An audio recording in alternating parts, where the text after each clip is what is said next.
Hi, welcome to this module. I'm Helen, and this is your coach online. This module is about mindfulness and meditation. Mindfulness and meditation can be really confusing for some people. I often hear, I can't meditate, I can't get my mind to go blank, I don't understand, how mindfulness and meditation works. So what I'm going to do in this module is explain a little bit about what mindfulness and meditation is, and explain how it can be really helpful to support us in our everyday life and cope with stress, and many other things that it's shown to be really useful for. So mindfulness is really defined as noticing. It's about noticing, and it's about being in the present moment. So a lot of people think that to be mindful or to practice mindfulness or to meditate, that they have to have a blank mind or that they have to think of nothing. And actually, meditation and mindfulness is not about that at all. It's simply about noticing, and it's about being aware. The words mindfulness and meditation are often used interchangeably, and I will use them interchangeably through this. Really, mindfulness is kind of the modernized version of meditation. Mindfulness was the name given to sort of the meditative practice when it became westernized. And it was really to take the mystique out of it and to take the sort of image of monks meditating and needing to meditate for hours and hours, and they've changed it into a much more sort of easy to use formula, which is now called mindfulness. But really, they are very, very similar. So the other thing that mindfulness is about is non-judgmental awareness. So we think of mindfulness as like watching the clouds go by, and the clouds are your thoughts, feelings, and emotions. So it's about coming to a place where you sit and you just notice, and you practice non-judgmental noticing. So you notice your thoughts, feelings, and emotions coming through your mind, but you don't sort of make a big deal out of them, or you don't really attach yourself to them. And there's a suggestion like the sky is you, the sky is your true self, and some might say your essence. And the clouds are just all the other stuff that happens, the thoughts, the feelings, the emotions that come and go through your mind. And we know that we can feel angry one moment, and then an hour later we'll kind of forget that we were even angry. We know that our thoughts, feelings, emotions come up and down all the time. And so mindfulness is actually just kind of getting to that steady state where we're not so absorbed by those thoughts, feelings, and emotions. Mindfulness is also about making friends with yourself. So it's actually getting to know yourself really well. And what can be really helpful about that is it can help you understand what makes you tick. And I've got a lovely story about this. And I remember one night I was driving home from the city, and I was trying to drive through to my home, which is in Pukekohe. And I was very tired. It was a Friday night. I'd worked 5 days in a row. I just wanted to get home. It was pouring down with rain.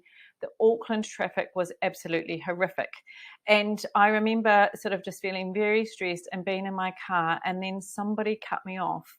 And I remember at that time, kind of going into this sort of rage of, this is ridiculous, and why am I having to work 5 days a week, and why do I live so far away from my work, and this whole sort of cascade of thoughts. And then of course I was very angry at the person that tried to cut me off, and I catastrophized, and I thought about how I was going to have an accident, and what would happen then. And then amazingly, all these thoughts came through my mind in probably what was like 10 seconds or so. And then all of a sudden I just stopped, and I thought, whoa, that was incredible. That was such a cascade of thoughts and feelings and emotions that just come flooding through. And I just had that moment that I just stopped. And then I actually started laughing to myself because I thought, whoa, such a reaction. And then I realized, I sort of went, you know what, I'm really tired. And all I really want to do is get home safely. And so I try to make the rest of the drive home as pleasant as possible. I put some music on. I really try to relax into the chair. I slowed down. I knew it was going to be a long drive home, and I just kind of went with the flow. So mindfulness and having an awareness of our thoughts, feelings, emotions can really support us at times when we're struggling with our mood or with our emotions, just to kind of be a bit more aware and take a step back and have a look at really what's going on. So I think of mindfulness as like getting to know your mind. And so I love this cartoon, which, shows this out of control mind. And, well, what is that? No, it's just my mind. It's just doing these things. And then also the training is about getting the mind to stay and not allowing it to sort of go off and catastrophize and make stories out of things that actually aren't true. So there's some real value to actually just being in the moment, not being absorbed in the thoughts, feelings, emotions, and not being too distracted and being taken away with the story. So there's a lot of evidence about how mindfulness works. And so there's lots of research that's been done. And what they've found is that regular mindfulness actually decreases the amygdala. I'm laughing because my cat is playing with something behind me.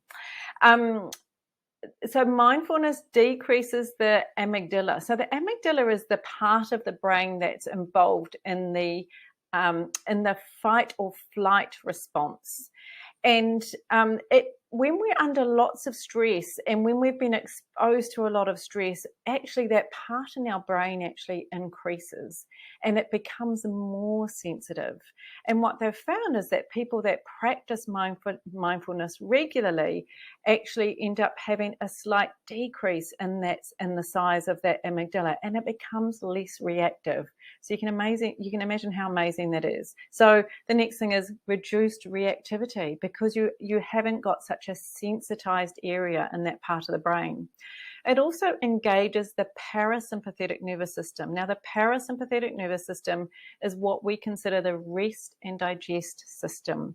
So it's the part of the nervous system that's involved in supporting our immune system, helping us digest our meals. It's part of the relaxation response. And we really want to engage that because often our lives are on high stress, high alert a lot of the time. It's been found that as well as sort of reducing the stress response, it helps to make us less judgmental. We're less likely to get really fired up over things because we really start to understand that actually things ebb and flow, things come and go, and we can actually just let a lot of things go and not get so bound up in making judgments on things. Reduces impulsive behaviors, and that sort of goes back to, well, actually, taking a step back, do we really want to engage in this behavior, and what are the consequences of this behavior? So we actually start to become much more mindful of our actions. Because of that, it can help in weight loss. So I know one person that was starting to practice mindfulness because she wanted to change her eating patterns. And she didn't go on a diet. She didn't do anything else. She just decided that she was going to practice mindfulness every time she went to the pantry. And she noticed that 9 times out of 10, when she went to the pantry and she opened it up and she was like, oh, what am I going to eat?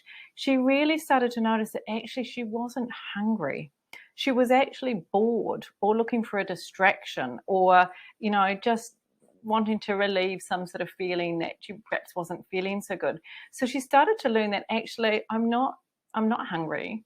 So she learned to close the pantry and actually go and fulfill whatever need she had. And sometimes it's as simple as, having a glass of water, or she was feeling a bit tired. So she should go out for a walk instead, or just go outside for a little while. So mindfulness is just making you more aware of these actions that you take. It's also been shown to increase compassion. so that you have a better relationship with people, and it reduces behaviours that we often avoid. So it reduces those behaviours, maybe even like drinking and drug taking, that are a way of avoiding negative emotions. Because when we practice mindfulness, we actually practice sitting with some really difficult emotions. And that can really be quite enlightening for us, that we don't actually need to react when we feel uncomfortable. Sometimes we just need to sit with the discomfort, because we will know that it will pass. And really, another thing that mindfulness does is it helps to build resilience. So resilience is the capacity to recover quickly from difficult situations. And we all know these people that seem incredibly resilient. They go through some really difficult times in their life. And yes, they suffer at the time. But what happens is that when they start to recover, they do truly recover. They actually come back to a lovely baseline. They're not stuck thinking about the past, and they've actually come back to a place where, it's gone, it's over. We can get on with life. So mindfulness helps us to bounce back from adversity, because we're living in the present moment. And we also know that difficult times can involve profound personal growth. And in one of the other talks, I will talk about how we can build on actually the personal growth from difficult situations. So mindfulness, you might have heard this analogy before. Mindfulness and meditation is about learning to ride the waves of distress. So we know that we can't avoid difficult things happening. We know that stuff is going to happen to us during a lifetime that is going to be difficult. And what mindfulness can do is just help us ride the waves rather than sort of drowning in them. Now, I'm not expecting that you're going to be able to do this, and I don't want you to do this when there's, a real tragedy and there is true suffering. There are times in our life that is just what it is. I'm more talking about the day-to-day things, not getting so bogged down by the everyday happenings that might, usually sort of throw you into a very down or depressed mood for a period of time. So this is just about, the everyday things that happen in life, that you can learn to ride those waves and not drown in them. So it's another little car analogy that I have. You didn't realize that we'd be talking about cars so much in this. I like to think about it as, you're driving on the motorway, hopefully in a car that's more modern than this one, but you're driving on the motorway and you're heading to a destination. You've got your GPS running, and you would like, it's a beautiful day. The windows are down. The music's blaring, you're feeling pretty good. Things are going okay.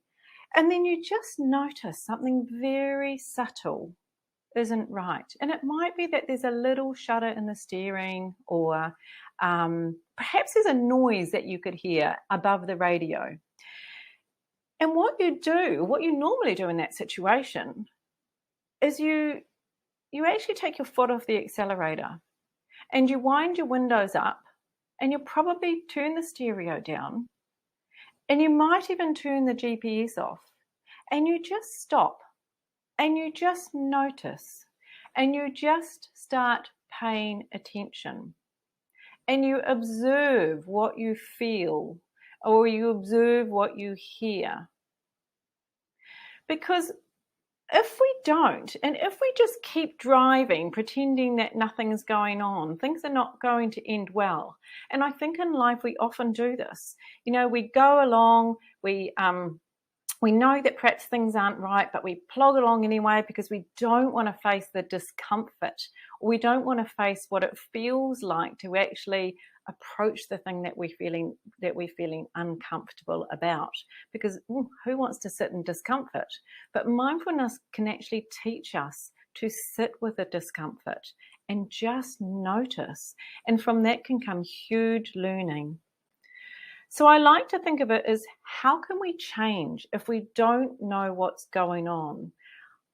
I'm sure you're here along listening to these videos because you want things to be a little bit different for yourself. But one of the first things that we need to do is acknowledge how things are in the very present moment.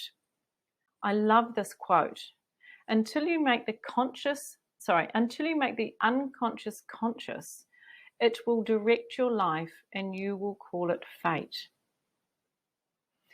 So this is about actually noticing and paying attention and really understanding where you are and what's going on. It does involve a little bit of stopping and being in the moment. So what I'm going to do now is I'm just going to take you through a very brief mindfulness meditation so that you can understand what mindfulness and meditation is supposed to feel like. So what I'd like you to do is just get very comfortable. If you're sitting on a chair, make sure that your feet are flat on the floor. If you're sitting up in bed, I really want you to make sure that your spine is straight. You don't need to be stiff, but I just want you to have a straight spine. Part of that is simply because often when we do these sorts of exercises, the first thing that we do is want to go to sleep. So I prefer that you're sitting up and a reasonably straight spine, but not tense. I want you to roll your shoulders up and low. And just take a couple of lovely relaxed breaths. And just notice. Just notice how you're feeling. Just notice anything that you might be hearing.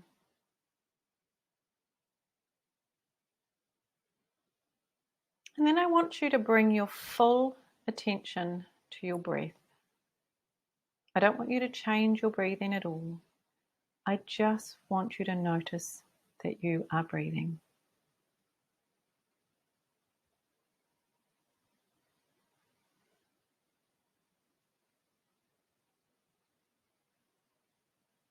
Just one breath at a time.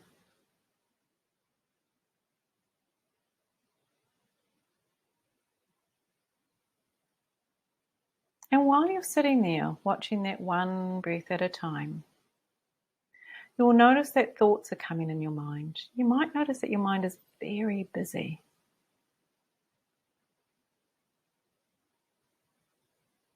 And your only task is to notice that your mind's gone off thinking and bring your mind back to the present moment.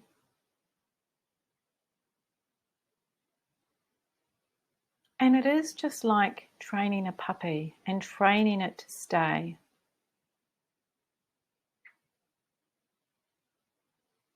Your mind might wander and you say, oh, here I come back. You're very kind to yourself. Because just like a puppy, you don't want to beat the puppy. It's not going to help it to stay.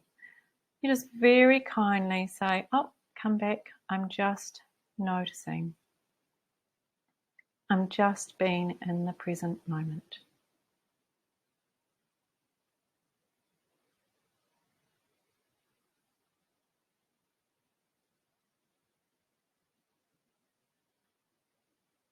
One breath at a time.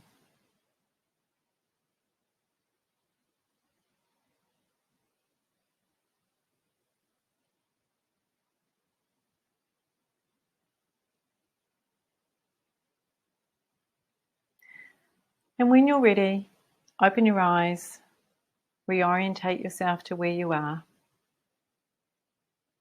Come back to the screen. And that is a simple introduction to mindfulness. I'd really love it if you would start practicing this. You don't have to do it for very long. Even a few moments a day will start to train your mind to be more aware and to settle into the present moment. So congratulations, you have completed one of the mindfulness modules. I look forward to seeing you at the next module. Until then, take care.